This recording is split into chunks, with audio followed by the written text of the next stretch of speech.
It is unfortunate that despite the clarity provided by international law, provocative, unilateral, and illegal actions continue to infringe upon our sovereignty, our sovereign rights, our jurisdictions. This pattern of aggression obstructs our path towards ASEAN's vision of the South China Sea as a sea of peace, stability, and of prosperity. As a country committed to the cause of peace and the peaceful settlement of disputes, the Philippines continues to tread the path of dialogue and diplomacy despite these serious difficulties. We will continue to engage China bilaterally and through ASEAN-led mechanisms to address our differences at sea. We are determined to make our bilateral mechanisms with China work, and we will leverage our bilateral mechanisms with other claimant states towards the peaceful management of disputes. Our adherence to the 2002 ASEAN-China Declaration on the Conduct of Parties in the South China Sea remains steadfast, and so is our commitment to working with ASEAN and China towards an effective and substantive code of conduct that finds its moorings in UNCLOS and respects the interests of all stakeholders, including Australia.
Thank you. Question from CNA.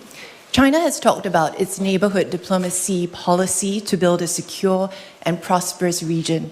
However, there are some countries which have said that China has, for example, turned the South China Sea into a dangerous flashpoint.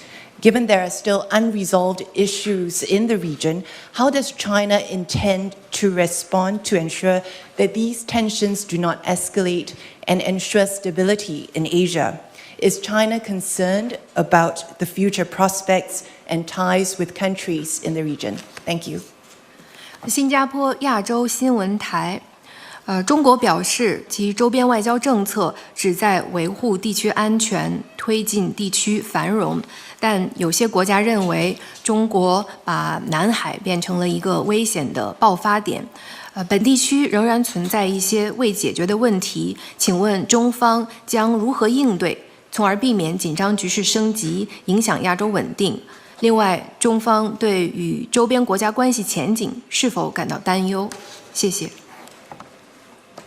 谢谢。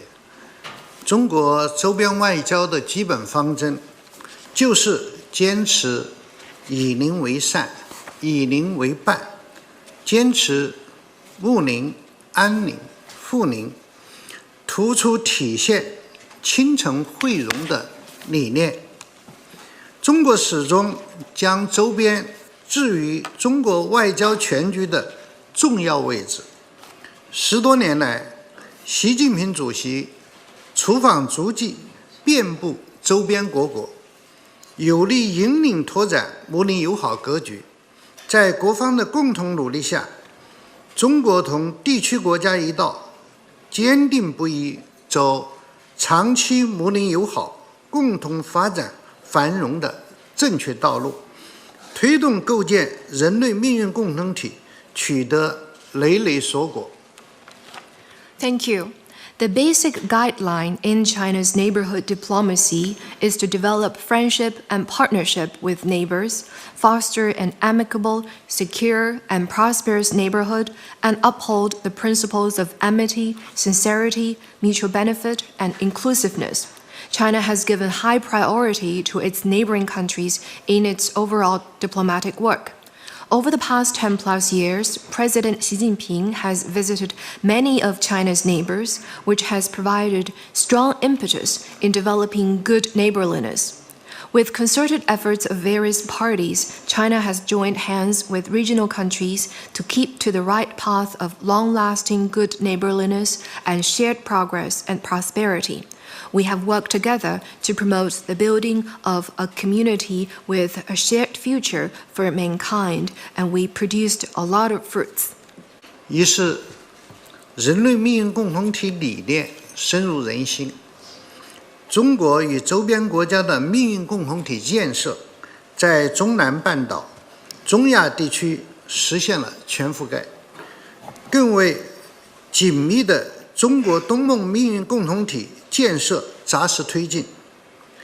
二是共建“一带一路”走深走实，地区国家纷纷加入共建“一带一路”，一大批项目形成示范效应，为所在国经济社会发展提供了重要动力。